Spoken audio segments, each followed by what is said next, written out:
Welcome back to वेदा एटेक। आज के इस वीडियो में हम लोग बात करेंगे बहुत ज़्यादा बोर करने वाला आपको चैप्टर या आपको जो पसंद नहीं है, मैं बोल सकता हूँ, टुवर्ड्स ग्रीन एनर्जी साइंस 2 में कैसा आ गया। डोंट वरी, इसके कुछ इंपॉर्टेंट कॉन्सेप्ट मैं इस वीडियो में आपको बताऊंगा and I will teach you how to do this chapter बिना कोई स्ट्रेस के। Without further ado start करते हैं वीडियो।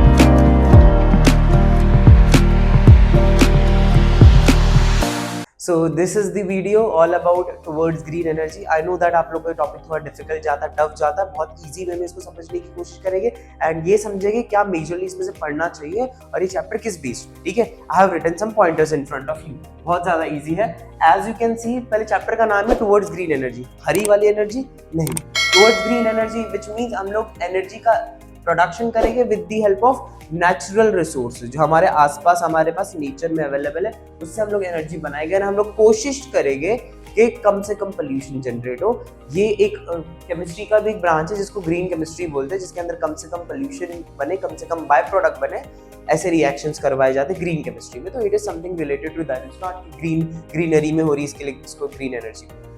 उसके बाद एनर्जी बोलते हैं। एनर्जी का डेफिनेशन हर किसी को पता है। एनर्जी को आप क्रिएट नहीं कर सकते, एनर्जी को आप डिस्ट्रॉय भी नहीं कर सकते, आप एनर्जी को वन फॉर्म से अनदर फॉर्म में चेंज कर सकते। बस अगर मैंने फैन का बटन ऑन किया तो मैकेनिकल एनर्जी से विंड एनर्जी बनी, बटन चालू किया लाइट बनी, लाइट से मैकेनिकल एनर्जी से लाइट एनर्जी से हीट एनर्जी। तो there are various kind of energy जो एक फॉर्म से दूसरे फॉर्म में सिर्फ और सिर्फ ट्रांसफर होती है, ना कि एक खत्म होकर दूसरी बनती है। That is energy. ठीक है, ये चैप्टर क्या बोलता है हम लोग को कि भाई एनर्जी कैसे बनती है, थोड़ा सा वो देख लेते हैं। इतना ज्यादा कॉम्प्लेक्स नहीं है। Generation of electrical energy. Electrical energy के जनरेशन को लेके माइकल फैराडे उन्होंने एक इलेक्ट्रोमैग्नेटिक का इंडक्शन का एक प्रिंसिपल दिया। What is electromagnetic induction?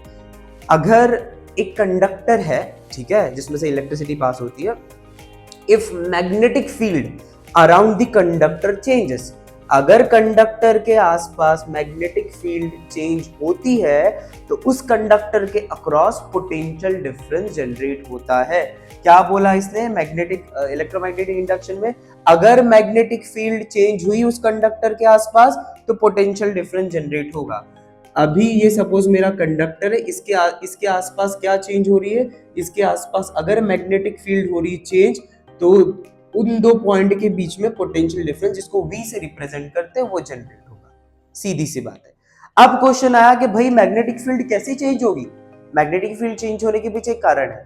या तो कंडक्टर स्टेबल रखो, मैग्नेट को मूव करो, या मैग्नेट को स्टेबल रखो, कंडक्टर को मूव करो। This is how you will see change in the magnetic field and इसका रिजल्ट एक ही होगा कि भाई पोटेंशियल डिफरेंस जनरेट होगा। ठीक है, फिर उसके बाद एक छोटा सा फ्लो चार्ट देख लो, यही पूरे चैप्टर में पढ़ना है।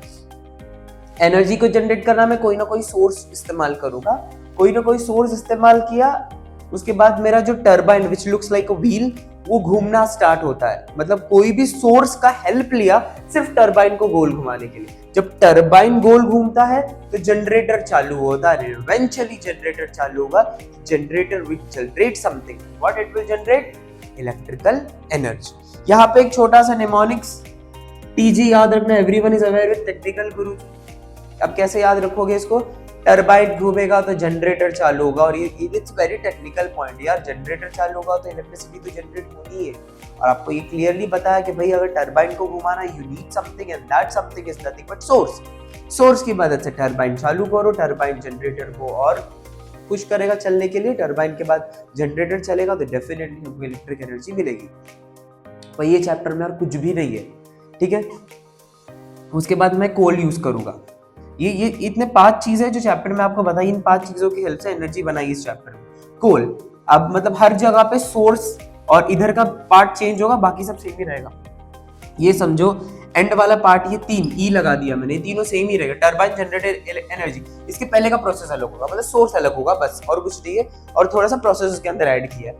कोल, अब देखो कोल को यूज करके मैंने एनर्जी बना ली, बट कोल को यूज करके एनर्जी बनाई तो कुछ ड्रॉबैक्स है उसके। Yes, can create pollution create कर सकता है, रेस्पिरेटरी ट्रैक का प्रॉब्लम हो सकता है, एंड कोल लिमिटेड है तो प्रॉब्लम आएगी। Second, radio active substance. Radio active substance के ऊपर ना बेटा यूरेनियम, प्लूटोनियम, इसके ऊपर ना क्वेश्चन बहुत इंपॉर्टेंट आता है। 3 मार्क का न्यूक्लियर फिजन रिएक्शन के ऊपर आता है। तो मतलब I'll be using uranium 235 use किया जाता है रेडियो एक्टिव सब्सटेंस की हेल्प से एनर्जी बनाने के लिए। यूरेनियम 235 के ऊपर न्यूट्रॉन का बम्बार्टमेंट करके यूरेनियम 235 से 236 बनाया जाता है। फिर 236 अनस्टेबल होता है तो बेरियम एंड क्रिप्टॉन बनता है, एंड वापस वो बेरियम एंड क्रिप्टॉन से न्यूट्रॉन निकलता है जो इवेंचुअली किसके ऊपर काम करता है, एग्जैक्टली यूरेनियम 235। तो मैं छोटा सा इधर एक ब्रीफ दे दूं आपको इसका। सबसे पहले मैंने बोला यूरेनियम 235 इंपॉर्टेंट है, 3 मार्क्स के लिए आता है, इसके लिए बता रहा हूँ। इसके ऊपर न्यूट्रॉन का बम्बार्टमेंट होगा तो ये क्या बन जाएगा, न्यूट्रॉन के बम्बार्टमेंट के बाद ये बन जाएगा यहाँ पे यूरेनियम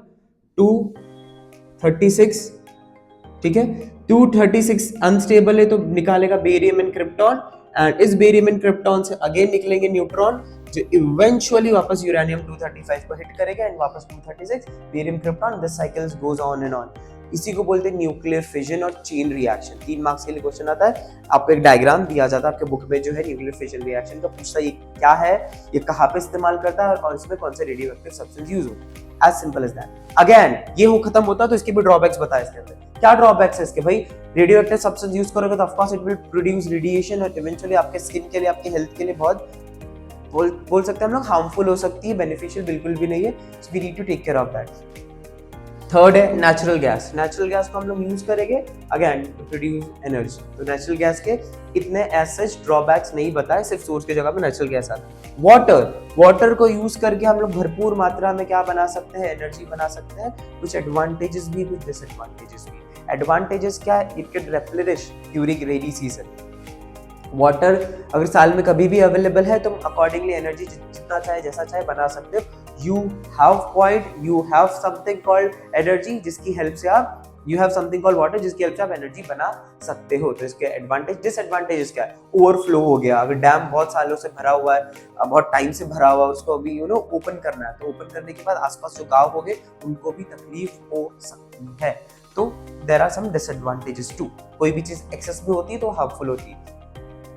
सनलाइट भाई ये बचपन से पढ़ते आ रहे हो आप कि भाई सोलर एनर्जी को जब यूज किया जाता है और सोलर एनर्जी से जब यूज करके आप एनर्जी बनाते हो तो मतलब वो आप बोला जाता है कम खर्चा लगता है। क्यों कम खर्चा होता है, सीधी सी बात, कम खर्चे के पीछे क्या रीजन है कि भाई डायरेक्टली सन मिल रहा है और सन को किधर से खरीदने की जरूरत नहीं है। सनलाइट मिली, सोलर फोटोवोल्टिक सेल्स है ना बुक में, सोलर फोटोवोल्टिक सेल्स की हेल्प से वो रेडिएशन एब्जॉर्ब होगी सन की एंड विल मेक एनर्जी।